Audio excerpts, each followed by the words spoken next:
Hello दोस्तों, मेरा नाम मुबारक हुसैन है और मैं पिछले कई सालों से अकाउंटिंग, टैली, जीएसटी और टैक्सेशन फील्ड में काम कर रहा हूँ। मैंने सोचा कि जो प्रैक्टिकल नॉलेज मुझे इतने सालों के एक्सपीरियंस से मिली है, उसे आप सबके साथ शेयर करूँ। चाहे आप स्टूडेंट हो, खुद का बिजनेस हो या अकाउंटेंट के रूप में अपनी स्किल्स इम्प्रूव करना चाहते हैं, ये चैनल आपके लिए बहुत यूज़फुल रहेगा। चलिए आज की पहली क्लास शुरू करते हैं। मैं आप लोगों को बहुत कुछ सिखाने वाला हूँ। दोस्तों, मेरा जो कंटेंट कंटेंट प्लान है कुछ इस तरह का है, जो कि मैं आप लोगों को ये सिखाऊंगा।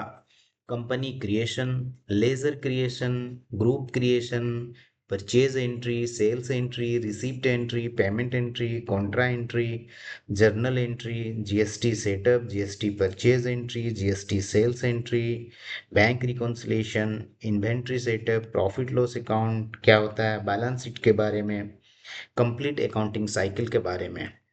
दोस्तों, टैली में ऐसे सीखने के लिए बहुत सी चीज़ें हैं, लेकिन मैं आपको वो सब चीज़ सिखाऊंगा जितना ज़रूरत है आपको। अगर आप किसी फार्म में, किसी शॉप में, किसी ट्रेडिंग कंपनी में अगर आप काम कर रहे हैं, आपको जो डेली डे टू डे का ट्रांजैक्शन एंट्री और उसमें जो भी प्रैक्टिकल चीज़ें सिर्फ मैं आप लोगों को सिखाऊंगा। दोस्तों, मैं आप लोगों को वन बाय वन हर चीज़ सिखाऊंगा। आज हम लोग सीखेंगे कंपनी क्रिएट कैसे की जाती है। आज मेरा जो वीडियो रहेगा कंपनी क्रिएशन के बारे में रहेगा। दोस्तों, कंपनी क्रिएशन से पहले और एक जानकारी मैं आप लोगों को दे दूं। कंपनी जब हम क्रिएट करते हैं, उसमें कंपनी का name, address, state, country, pin code और फाइनेंशियल ईयर भरना होता है। फाइनेंशियल ईयर बहुत इंपॉर्टेंट होता है क्योंकि इसके बेसिस पर सारी अकाउंटिंग और रिपोर्ट्स जनरेट होती है। कंपनी क्रिएशन के दौरान एक बहुत इंपॉर्टेंट ऑप्शन आता है, फाइनेंशियल ईयर। सबसे पहले समझते हैं कि फाइनेंशियल ईयर होता क्या है।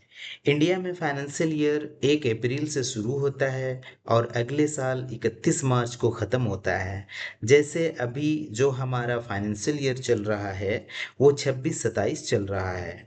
इसका मतलब है कि ये फाइनेंशियल ईयर 1 अप्रैल 2026 से शुरू हुआ था और 31 मार्च 2027 तक चलेगा। इस दौरान कंपनी की जितनी भी परचेज, सेल्स, पेमेंट, रिसीप्ट और जीएसटी एंट्रीज होंगी, सब इसी फाइनेंशियल ईयर के अंदर रिकॉर्ड होंगी। फाइनेंशियल ईयर के एंड में इसी डाटा के आधार पर profit loss account and balance sheet तैयार की जाती है। तो चलिए अभी हम टैली के और आगे बढ़ते हैं। यहाँ जैसे आप स्क्रीन पे देख पा रहे हैं, जैसे ही आप टैली खोलेंगे, क्रिएट कंपनी का ऑप्शन आएगा। यहाँ पे क्रिएट कंपनी में जाना है। उसके बाद कंपनी नेम पूछ रहा है। जैसे मान लीजिए हमारा कंपनी का नाम है हुसैन इंटरप्राइजेस। उसके बाद मेलिंग नेम भी आप कंपनी का नाम ही देंगे, हुसैन इंटरप्राइजेस। एड्रेस इसका देना है। जैसे मान लीजिए मेरा एड्रेस है सिराजुद्दीन स्क्वायर, क्योंझर,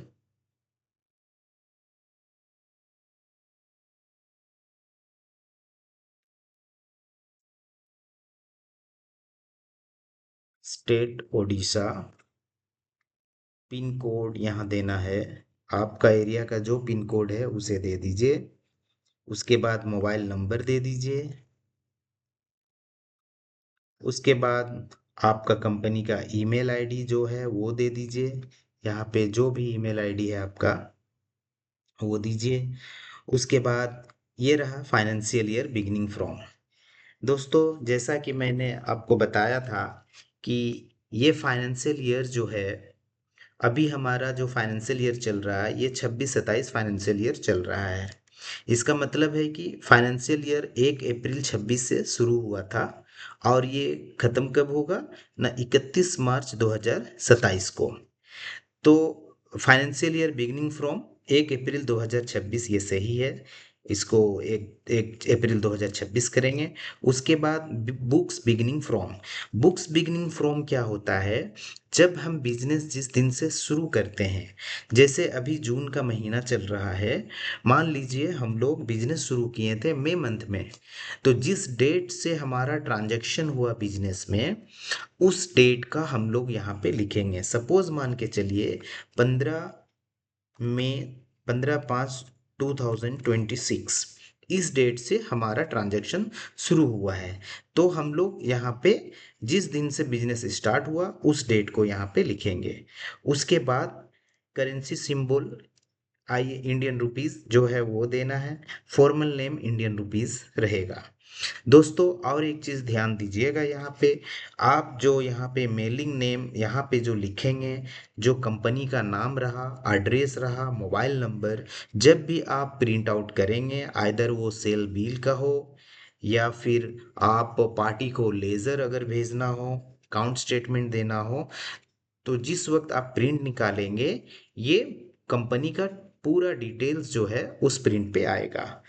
तो यहाँ पे जितना हम लोग को ये भरना था उतना हम लोग सारा डाटा हम लोग फीडिंग कर लिए। अब उसके बाद हम लोग इसको एक्सेप्ट करेंगे।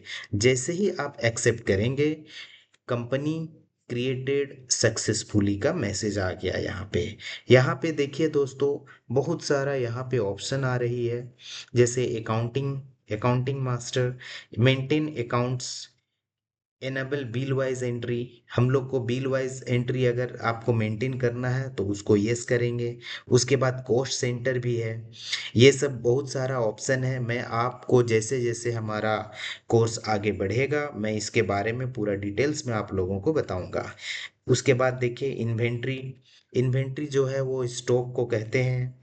इन्वेंट्री वाइज अगर मेंटेन करना हो तो इसके बारे में भी डिटेल वीडियो मैं आपके पास में नेक्स्ट वीडियो में लेकर के मैं आऊँगा। उसके बाद यहाँ पे बहुत सारा ऑप्शन देखिए यहाँ पे दिख रहा है। जीएसटी नंबर है। जीएसटी नंबर अगर है आपके पास में तो इस ऑप्शन को यस करके उसके बाद आप जाएंगे यहाँ पे रजिस्ट्रेशन टाइप रेगुलर, उसके बाद जीएसटी नंबर डाल करके इसको एक्सेप्ट करेंगे। तो आज हमने सीखा कंपनी क्रिएट कैसे की जाती है। आज की वीडियो में हमने कंपनी क्रिएशन सीखा। अगर वीडियो पसंद आई हो तो लाइक शेयर और सब्सक्राइब जरूर कीजिए। मिलते हैं अगली वीडियो में। धन्यवाद।